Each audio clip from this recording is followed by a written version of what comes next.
Hello student, in this session I will tell you something about the computer network. In this particular session you will learn about some switching techniques and some new terms.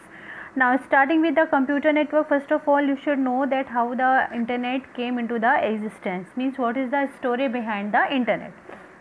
So in the starting there was no any public internet, there are few private nets are developed. The very first private network is developed by the DoD, means this is the US Department of the Defense in the collaboration with the Advanced Research Project and agency, that is ARPA. So the name given to this private network is ARPANET. So this particular network is working among some people or some various colleges, and they are sharing information among those people only. No any outsider is allowed to send or receive the information, means there was a set of network or some bunch of PCs who are sharing their information among some people. So this type of network, or this is the starting of the network, and it came into the existence in 1969.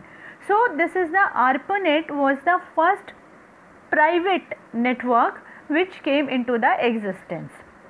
Now moving forward, in 1980s there is another network, that is ASF.NET, that is the National Science Federation network, came into the existence, and this network is more capable than the ARPANET. This is again a private network, and in this network again no any outsider is allowed to communicate them or to take the data from this particular network. And as the time passes through, there are so many private networks came into the existence, and when there are so many private networks are there, then what happened? Then ARPANET, ASF.NET and the private net, all three nets cumulatively create a particular net that is called internet, that what we are using today. So in 1969 there was ARPANET, and in 1980s there was NSF.NET, and including these two and some other private networks, the internet came into the existence in 1990. So this is the few important years to know that how the internet came into the existence. So this is all about the behind the story of the internet. So moving forward, our next topic is interspace. So what is interspace? You can say the interspace is the future of internet, means what we are doing today in with the internet, this will be increased with the help of interspace. Then what is interspace? So what it do, it provides a real time communication, means when you are doing video chat with your friends, when you are watching movies in the real time, and each and every activity which you are doing in a real time, then this type of activities is done in the interspace. Now the term real time, so what is real time? When you are involved in a video chat with someone else or in video calling with someone else in the real time, means when two persons are talking with each other at the same time, means sender and receiver both are active at the same time, then this type of communication is called a real time. Sending mail or sending message is not a real time communication, because the senders can send mail anytime and the receiver can receive mail at any time. But when you are involved with the video calling, at the same time you and your friend is communicating with each other. So the what you are doing at the same time, this is called the real time communication. And you can see that when you are streaming any video in the YouTube, it is also we are doing in the real time, means the data is keep storing in our system, at the same time we are playing the video.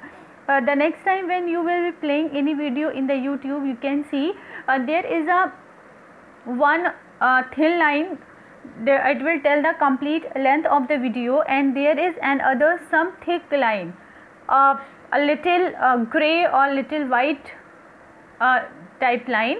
This line will show the total amount of the picture which is being stored in your system, and there is one more line, it will be of red color, blue color and green color. It will show that how much more amount of the movie is being played. So the thick line will tell you the amount of the picture that which is being copied in your system from the server. So what we are doing, at the same time we are watching the video, and at the same time the data is coming from the server to your system. So this process is being done in the real time. So what is this? This is a real time communication. So what we are doing in the real time is come under the term interspace. Now moving toward the next topic. The next topic is very important, that is switching techniques. So without first going with the techniques, you should know that what is switching exactly. As you know, the internet is a very big net. There are so many ways, there are so many routes from one system to another system. We can take an example from your class to the computer lab. You may opt 3 routes most probably, one from the junior section, and one through the ground, and one from the long corridor near the principal or principal's office. So there are 3 routes, and you can opt any of the route according to your preference. So which route you are going to take is depend upon your that thinking procedure. You may opt some route which is the smallest, you may opt some route which you may be habitual, you may opt such route in which you don't face any other teachers. So there are many other reasons according to which you are choosing a particular route, but the main motive is what? Just to reach to the computer lab at the time. So when you are sending data from one place to another, there are so many routes between the sender and the receiver, and choosing the best route, that may be the shortest route, that particular route the traffic should be low, and many other parameters should be followed while selecting the route. So the selection of the route is called switching. Once again I am telling you, if there are 2 destinations, mean destination A, if there are 2 destinations means A and B, the source is A and the destination is B, there are more than one route from A to B. It means if one person is starting moving from A, so he or she may opt any one of the route when reaches to the destination B. So which route he or she may opt, it depends upon the switching technique. So in short, what is switching technique? Switching technique is selecting a path that the data must take out of the available option is called switching, as you can see in the point number 3. Now I will read out each and every point and I will explain it again. In large network there can be multiple paths from sender to receiver. As I told you earlier, there are multiple paths from your class to the computer lab. The switching technique will decide the best route for the data transmission. Means the technique you opt to select the route, this is called the switching technique. Switching technique is used to connect the system for making one-to-one communication. Means one-to-one communication means what? There is a clear link between the sender and the receiver. Next, selecting a path that data must take out of the available option is called switching. Once again the same topic, the selection of the route is called switching. Now starting with its type, there are 2 popular switching techniques are available. First one is circuit switching and the next one is packet switching. Now moving forward, the first topic that what I am going to explain, that is circuit switching. So what is circuit switching? So circuit switching is that switching in which there is a dedicated path between the sender and receiver. Now what is the meaning of the dedicated path? Means a path is being established between the sender and the receiver. No any other data can be transmitted from that particular path. Means if there is a route is established between A and B, then only A is able to send the data on that path and the data will reaches exactly to B. Not any other system like C, D, E, F can opt that particular route. So this type of route is called dedicated route.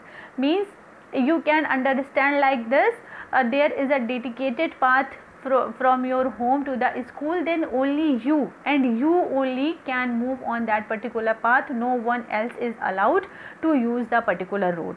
So this type of path is called dedicated path. Now moving ahead, in the circuit switching techniques, once the connection is established, then the dedicated path will remain to exist until the connection is terminated. Means once A is started sending the data. Now what is A? A is a sender and B is the receiver. And now when A is starting to send the data to the B, then what will happen? There is a connection between A and B, and the connection remains dedicated until the connection is terminated. Now next, circuit switching in a network operator, same as the telephone works. Means when you dial one's number, the connection between you and that particular number is the dedicated number. No any other can come at that time, and when you try to call that person, you will get a busy tone. So this is all about the dedicated path. Now moving ahead, there are some more points about the circuit switching. The first, a complete end-to-end path must exist before the communication takes place. Means before starting the communication, there a connection should be established between the sender and the receiver. Means if A is sending and B is receiving, then there should be a complete path between the sender and the receiver. In case of circuit switching technique, when any user wants to send the data, voice, video, first of all, what is happened? A request signal is sent to the receiver. Then the receiver send back the acknowledgement to ensure the availability of the dedicated path. After receiving the acknowledgement, dedicated path transfers the data. Now what is this? For example, there is two ends, one is sender and one is receiver, and sender wants to send data to the receiver. Then before sending the data, the sender send a signal to B. This signal is all about that A node or the sender wants to send data to B. After getting this signal, the receiver will acknowledge back to the A that okay, I am ready to receive your data, and there is a dedicated path between you and me, and now you can send your data. And when after this communication, a dedicated path will be created, and then the data will be sent from sender to a receiver. Means there is no at once data transfer has been started. First of all, there is a signal started sent from the sender to receiver. Means for example, if you want to say anything to your senior, to your principal, first of all you ask, may I? If acknowledgement comes from that side, yes, then you will only start to say that what you want to say. So this is a simple way according which the circuit switching techniques do. Now coming to the next point, circuit switching is used in the public telephone network. This is used for voice transmission. This is simple. When you want to talk something, what you do? You first dial the number, a ring goes, and what is the ring? This is the type of acknowledgement. And when the receiver picks the call and say hello, this is what? This is the acknowledgement signal to the sender. Then now there is a connection established, and now you start to communicate. So this type of data switching is used in voice transmission only. Fixed data can be transferred at a time in circuit switching technology. Means the amount of data that you can send using this technology is fixed. Now this is a diagram of the circuit switching, according which you can understand that what is circuit switching. Means from A to B there are various paths. The data can move to S1 to S2 to S3, S4, S5, S6. As you can, there is a net or there is a hub, a sort of. From S1 to S6 there are various paths, S1 to S2, then S3, then S4, then S5, then S6, or directly what can be happened, that S1 to S3, then S5, then S6. So there are various paths available. Then choosing the best path is called switching, and this is what about circuit switching, that by using the path S1 to S2, then S4, then S6 and then B. So this path is selected by the circuit switching and the messaging being transferred from A to B, and this is the dedicated path from A to B. Okay, now moving ahead. First of all, advantages. Now what advantages is that the communication channel is dedicated, so no any interference, no any noise can disturb the communication, and it has a fixed bandwidth. As I told you earlier, the amount of data that you can send, it is a fixed value. Now moving ahead, what is the disadvantages? So now disadvantages.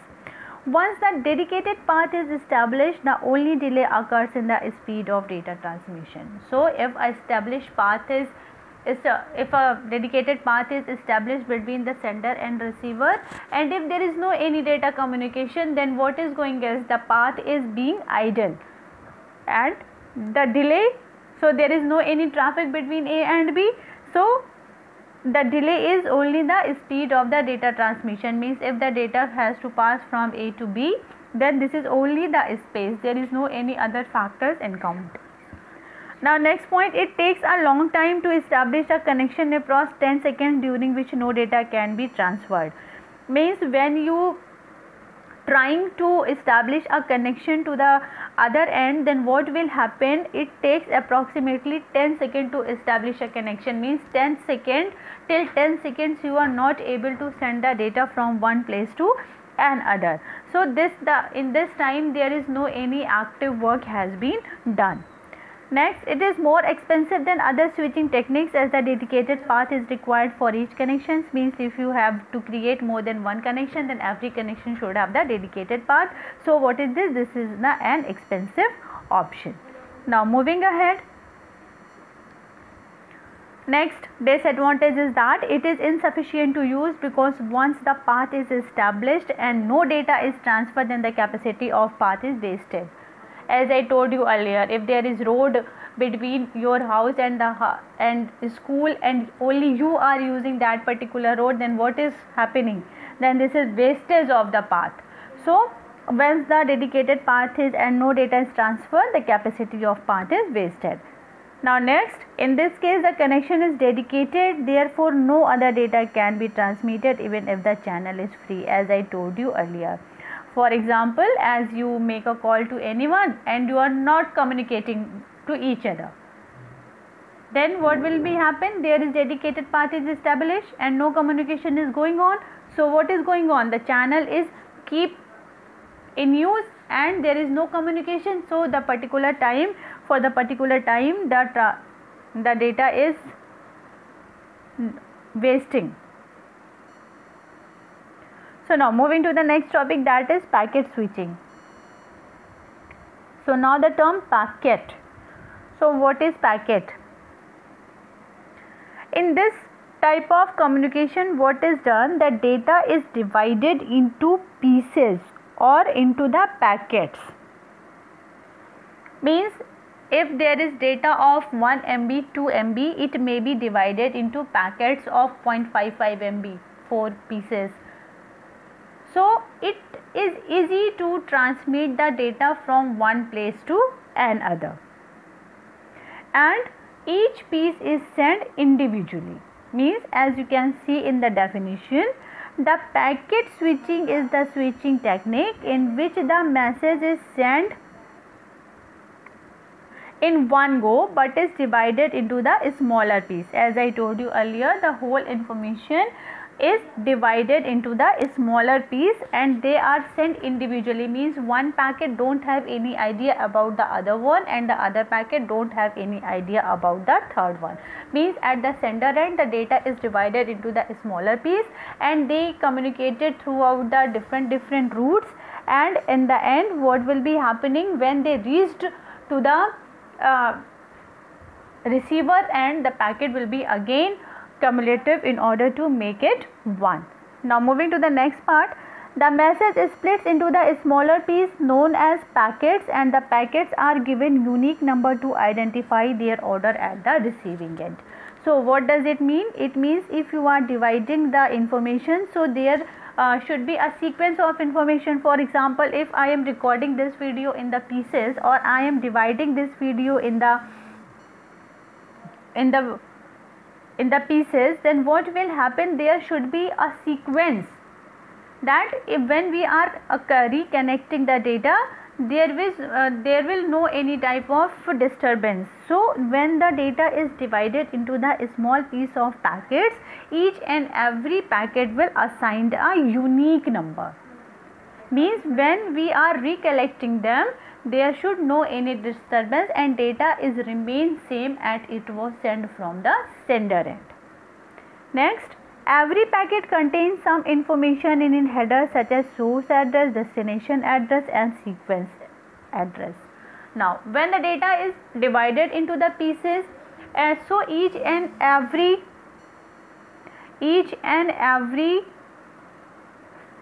data must contain the address of the source.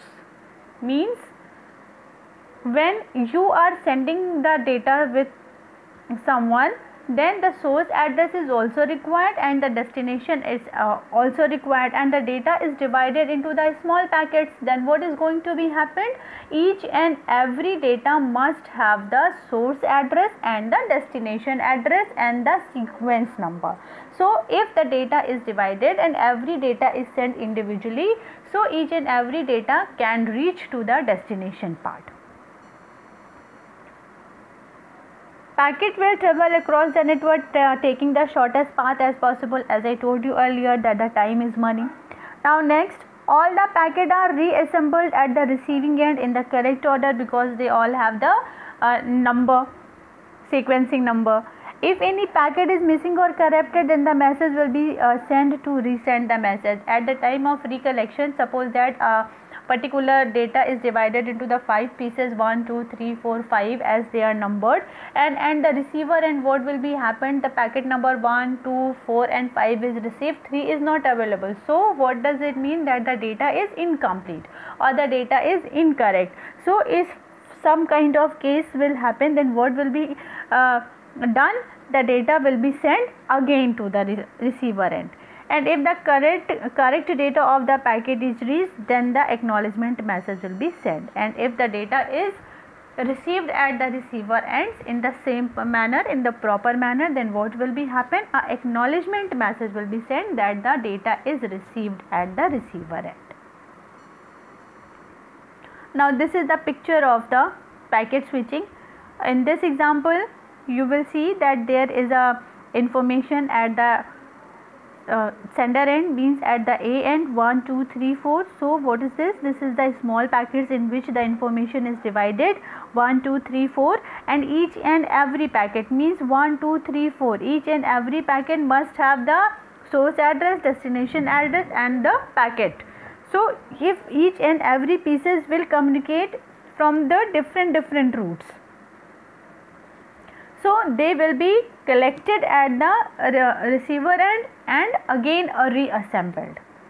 Now take an example. Suppose that you are my 10 or 12 students are coming together and you will have to come from your class to my lab. So what are you? You are a piece of information. When you are all 12 are collected, this is a piece of information. The information is what? Computer student. And now moving to the computer lab, what will happen? 2 or 3 will opt the route through the ground, 2 or 3 will opt the route from the junior section, and rest of the route from the principal office. Then what will happen? The message is divided into the 3 pieces and each piece have the source address and the destination address. Means all of you know that where you have to go. You have to go to the computer lab, and in the computer lab what will be going again? You all will be assembled again. So this is what the packet switching. Now what are the advantages of packet switching? So first of all, it is cost effective. Means switching device do not require massive secondary storage to store the packet, so the cost is minimized. Means as the information is divided into the pieces, it is sent to the destination source, so there is no need to store the data. So it is reliable, means if the node is busy, then the packet can be rerouted. They ensure that the packet switching technique provides reliable communication, means if the packet is passing through any particular route and there is a traffic and there is no way to communicate the data, so the data can be sent from any other route. So it is a reliable communication. It is efficient also. Packet switching is an efficient technique. It does not need to establish any dedicated path. So there is no any type of path channel wastage. Now what are the disadvantages? So packet switching technique cannot be implemented in those applications that required low delay and high quality service, means packet switching, there is high delay in packet switching, means there are much more work to do as compared with the circuit switching. First of all, you will have to divide the information into small pieces and then recollect it at the receiver end and then sequence it and then reassemble it in order to retrieve the information. So if any such type of information is there, then what low delay is required. So this type of packet switching is not implemented. Next, the protocol used in the packet switching technique are very complex and requires high implementation cost. So how it is very complex? The piece to making the piece of the data from one place to another, to apply the source address and the destination address and assigning a particular number to each and every packet. So all these work that what we are listening, it easy to listen but it is tough to implement. So these are the very complex techniques. And if the network is overloaded or corrupted, then it requires transmission of lost packet and it can also lead the loss of critical information if errors are not recovered. Means if we are sending the data in pieces and any particular piece is lost and if there is no any proper recovery technique, then some critical piece of information may also lost. So this is all about today's session. Thank you.